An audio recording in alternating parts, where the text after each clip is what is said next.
The State Bar of California admitted to using AI assistants to come up with some of the multiple choice questions in the bar exam. Many legal experts call this a staggering admission, but our guest goes beyond that. She's calling it a debacle. Mary Basick is the Dean of Academic Skills at UC Irvine Law School. Thank you so much for joining us this morning. Thank you for having me. Okay, let's go back to the beginning. Back in February, we had viewers messaging us, asking us to look into this exam. Students were telling you that they felt like the questions were AI generated. I understand you at first said the bar would never do this, and it turns out things are worse than you imagined. Take us back to what test takers were telling you.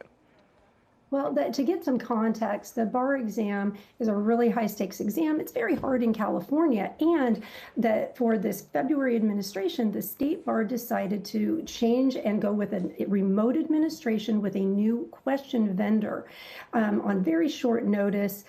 Immediately, we were hearing of problems even before the exam took off.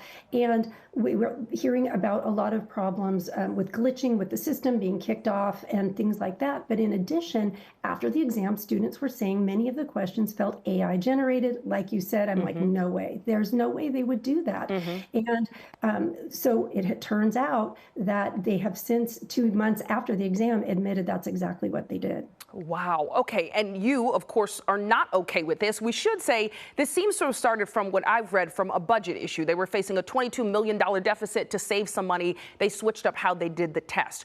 You are not fine with this. Talk about the potential ethical implications of using AI to draft this test. The problem with AI isn't a problem overall, but the way it was utilized here is absolutely a problem. So what they have disclosed is that psychometricians, who as best we can tell are not lawyers, were the ones who created or developed these questions using AI.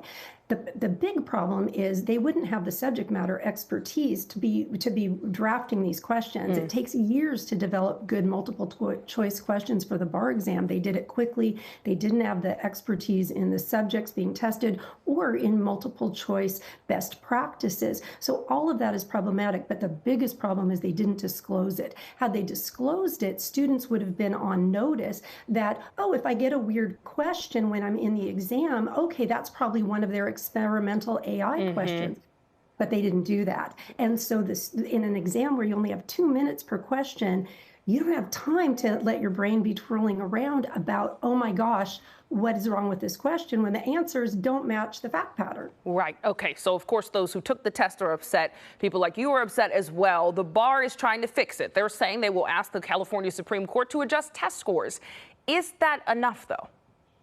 Well, for all of the problems with this exam, it really isn't enough because each person had individual impact. Some people were unable to answer questions because they couldn't pull up documents. Others had just a half hour of their time removed for no reason. So that's like a overall solution for very individualized problems. And people who should pass this bar exam will fail because of no fault of their own, right? They didn't do anything wrong. And so I don't think it's sufficient. It's a step in the right direction. Absolutely. It's an acknowledgement that this was irregular and it was a mistake or there were problems, but it really isn't going to solve it for everybody. Absolutely. Because even if you adjust it, then by how much is fair? Mary Basick, thank you so much for joining us.